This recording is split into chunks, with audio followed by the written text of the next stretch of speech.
আকাশবাণী কলকাতা। স্থানীয় সংবাদ পড়ছি অর্ক সেন। তাপপ্রবাহকে রাজ্যভিত্তিক প্রাকৃতিক বিপর্যয়ের তালিকায় অন্তর্ভুক্ত করা হয়েছে।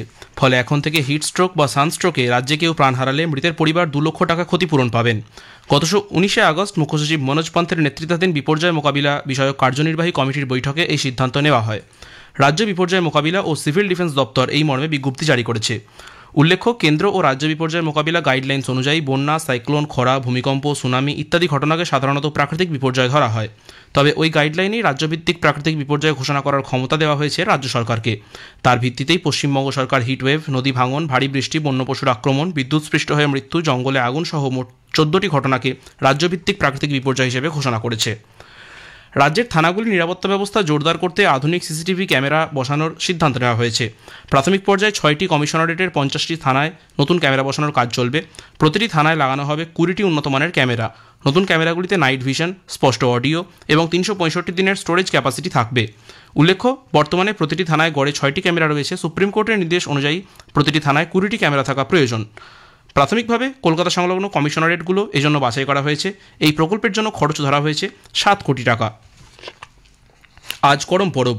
জঙ্গলমহল তথা বৃহত্তর ছোটনাগপুরের আদি জনগোষ্ঠীর সবচেয়ে বড় উৎসব হল করম পরব। এই উৎসব মূলত কৃষিভিত্তিক। বিহার, ঝাড়খণ্ড, উড়িষ্যা সহ পশ্চিমবঙ্গের প্রধানত জঙ্গলমহলের বাঁকুড়া, পুরুলিয়া, পশ্চিম মেদিনীপুর, ঝাড়গ্রাম জেলায় ব্যাপক উৎসাহ ও উদ্দীপনার সঙ্গে এই উৎসব পালন করছেন এলাকার আদিবাসী মানুষজন। রাজ্য সরকার এতদিন এই উৎসব উপলক্ষে আংশিক ছুটি ঘোষণা করলেও এবছর থেকে সর্বস্তরে ছুটি দিয়েছে। মুখ্যমন্ত্রী মমতা ব্যানার্জি করম পরব উপলক্ষে শুভেচ্ছা জানিয়েছেন। রাষ্ট্রপতি দ্রৌপদী মুর্মু এই উপলক্ষে দেশবাসীকে আন্তরিক শুভেচ্ছা জানান। কিংবদন্তি অভিনেতা মহানায়ক উত্তম কুমারের আজ জন্মদিন। একই সঙ্গে তাঁর জন্মশতবর্ষ পালনেরও সূচনা হয়েছে। এই উপলক্ষে শহর জুড়ে নানা অনুষ্ঠানের আয়োজন করা হয়েছে। সর্বকালের শ্রেষ্ঠ ও জনপ্রিয় অভিনেতা হিসেবে তার অসাধারণ অভিনয় প্রতিভার জন্য আজও মহানায়ক হিসেবে তিনি অমর হয়ে রয়েছেন আপামর বাঙালির হৃদয়ে। বিকেলে রবীন্দ্র সদনে মহানায়ক উত্তম কুমারের জন্মশতবর্ষ উদযাপনের সূচনা অনুষ্ঠানের আয়োজন করেছে পশ্চিমবঙ্গ সরকারের তথ্য ও সংস্কৃতি বিভাগ। তোমরা আমার জয়ধ্বনি দিচ্ছ, কিন্তু বিশ্বাস করো, তোমাদের দেবার মতো আজ আমার কিচ্ছু নেই। আমি জানি তোমরা আমাকে ভালোবাসো, আমাকে শ্রদ্ধা করো। আজ আমি নিঃস্ব। আমি আর কোনো রকমে কোনোভাবেই তোমাদের কোনো উপকারে আসবো না। শুধু একটা মন্ত্র দিয়ে যাই যে অন্যায়কে কোনো দিন প্রশ্রয় দিও না। অন্যায়ের বিরুদ্ধে সবাই একজোট হয়ে লড়বে। কাউকে কোনো দিন ক্ষমা করো না। তোমরা বিশ্বাস করো যে রাজা সাজতে আমি আর চাই না। উৎসবের মরশুমে কেনাকাটা বাড়ায় আগস্ট মাসে রাজ্যে জিএসটি আদায় উল্লেখযোগ্যভাবে বেড়েছে। 2025 সালের আগস্ট রাজ্যে জিএসটি আদায় দাঁড়িয়েছে 5,473 কোটি টাকা, যা গত বছরের একই মাসের তুলনায় 8% বেশি। এবারের উচ্চ মাধ্যমিকের তৃতীয় সেমিস্টারের পরীক্ষা শুরু হচ্ছে আগামী 8ই সেপ্টেম্বর। এবছর পরীক্ষার্থীর সংখ্যা 6,60,000। এবছর ছাত্রদের থেকে ছাত্রীদের সংখ্যা প্রায় 79,582 জন বেশি। পরীক্ষার্থীদের মধ্যে ছাত্রদের হার প্রায় 44%, ছাত্রীদের হার 56%-এর কিছু বেশি। আমাদের পাড়া আমাদের সমাধান কর্মসূচিতে মানুষের কাছ থেকে বিপুল সাড়া মেলায় রাজ্য সরকার শিবিরের সংখ্যা বাড়ানোর সিদ্ধান্ত নিয়েছে। প্রাথমিকভাবে 27,000 শিবির আয়োজন করার কথা থাকলেও তা বাড়িয়ে 31,377টি করার সিদ্ধান্ত নেওয়া হয়েছে। এই সংখ্যা ভবিষ্যতে আরও বাড়ানো হতে পারে। কর্মসূচি 2রা আগস্ট থেকে শুরু হয়েছে এবং চলবে 3রা নভেম্বর পর্যন্ত।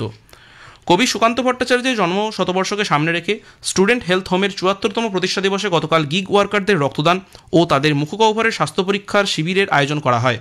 পতাকা উত্তোলনের মাধ্যমে অনুষ্ঠানের সূচনা করা হয়। অনুষ্ঠানে রানার গানে নৃত্য পরিবেশন করা হয়।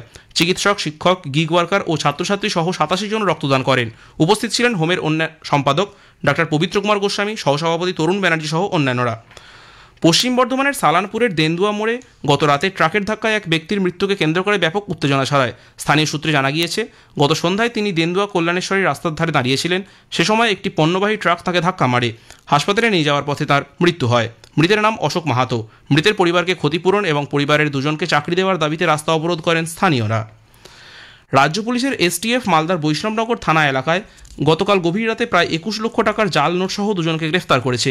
নির্দিষ্ট খবরের ভিত্তিতে ওই থানা এলাকার 12 নম্বর জাতীয় সড়কের ওপর পিটিএস মোড় থেকে হজরত বেলাল ও তারিকুল ইসলাম নামে মালদার কালিয়াচকের 2 বাসিন্দাকে পাকড়াও করা হয়। এদের কাছ থেকেই উদ্ধার করা হয় জাল নোট। অভিযুক্তদের আজ মালদা আদালতে তোলা হবে। পুলিশ ঘটনার তদন্ত চালাচ্ছে। স্থানীয় সংবাদ শেষ হলো। এর পরের খবর শুনুন বিকেল 5টা বেজে 10 মিনিটে।